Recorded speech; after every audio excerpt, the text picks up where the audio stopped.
So big news over the weekend with the announcement of a potential 10% cap on credit card interest rates.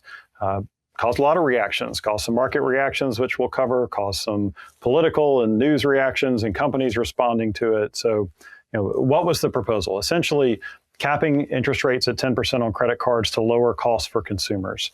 So if you look at the impact in the markets, we saw the bank index fall, over the past week about 3%. Saw large diversified financial institutions like a JP Morgan or an American Express down maybe 6 to 7%. They do have a material card business, but it's not as central to their business model as, say, a Capital One or a Synchrony, which we've seen fall 10 plus, maybe even 11%. And so those reactions make sense. The potential impact, I should say, to their net income, what it looks like for their earnings in the future or the business model, those reactions are proportionate to that. I think it's important that we just take a step back and view this in a couple of different ways. One is to realize that there are a lot of policies coming out of Washington, and the pattern has often been to throw out maybe a more extreme position with the hopes of negotiating back to a level that they actually desire. So, throw out a 10, maybe we end up at a 15. I'm just throwing round numbers out, somewhere between where we are and that 10% number.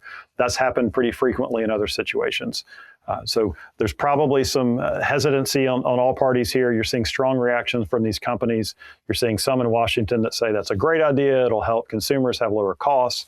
You're seeing others say, hey, this is going to be very disruptive to the banking industry. Do they start offering less credit? What happens to that, and what impact does that have? So again, I think we can take a step back and realize there's some truth on all sides of that. Lower rates are better for consumers, but less credit available isn't as much. So where do we strike a balance between those two things, and can we get there? So let's take a step back as long-term investors, let some of that play out. But probably the bigger issue here is just be prepared for these kind of reactions. So we are getting a lot of proposals out. Some are viewed as negative to the companies, some are viewed as positive. So think about the mortgage-backed announcement where the administration suggested that Fannie and Freddie should buy $200 billion in mortgage-backed securities to lower mortgage rates. Well, we saw mortgage-backed securities shoot through the roof, spreads decline to kind of multi-year lows.